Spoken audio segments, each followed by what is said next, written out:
Hello, this is Daniel from DDCL. I'm going to be showing something very important for both contractors and homeowners, especially for the homeowners. We're going to start by learning when you hire someone about insurances, mainly Workmen's Compensation Board.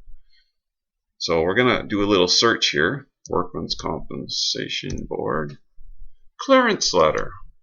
What does that mean? So let's go through. We're going to pick on Alberta here, but each province is going to be slightly different.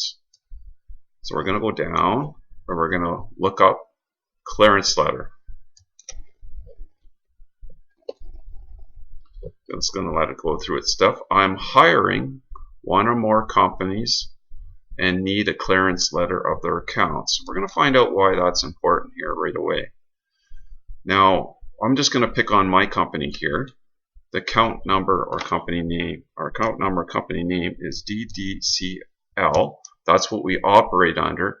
But if you add limited, it works a little bit better. So I'm going to come down in the industry codes matter. So I'm just going to add mine to the list.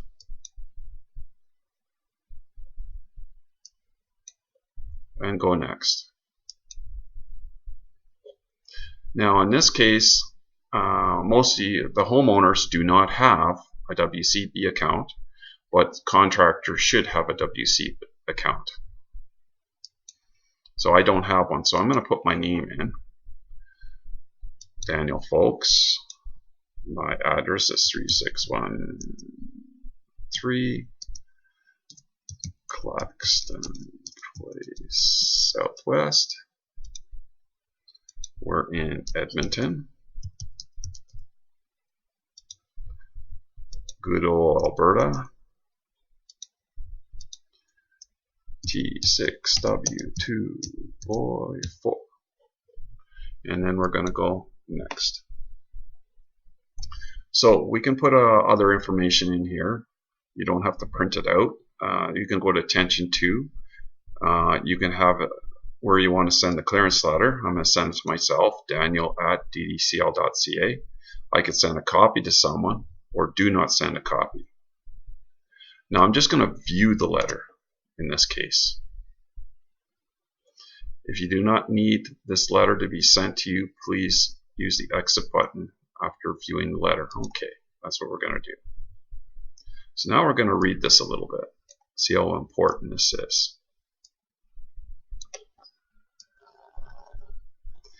Okay, it has, in this case, your particulars here, and this is in regards to the company you're applying about.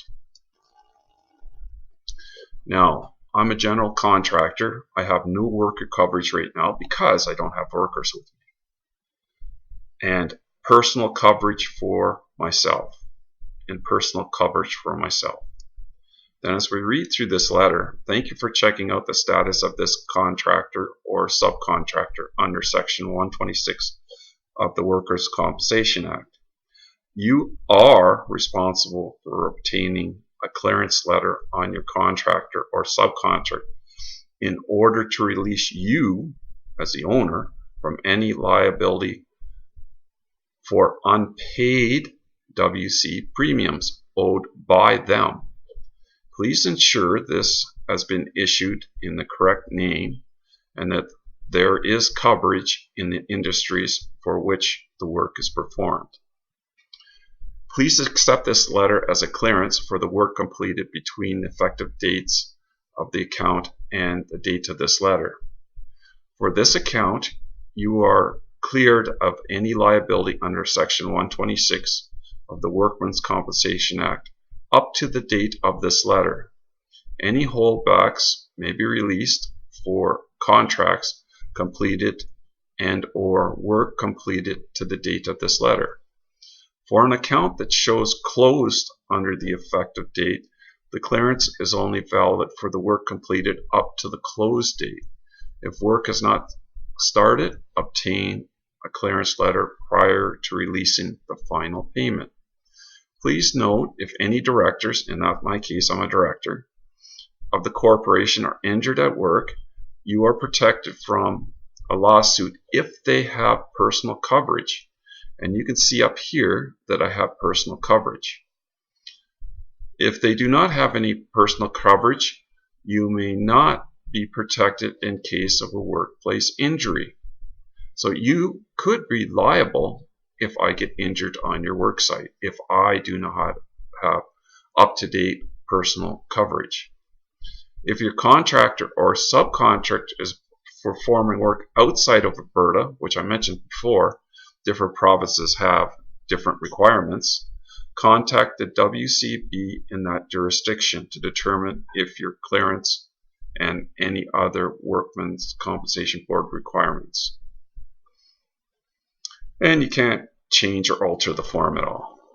So that's basically how you do your checks. So make sure you check out your contractor, because you might be liable for something if anybody ever gets hurt, or if any of the inspectors happen to come by and they check out and they don't have coverage, you might be responsible for their coverage. That's it for Daniel at DDCL. My phone number is 587-597-4228. I can be reached at also Daniel at ddcl.ca. Have a fantastic day, everybody.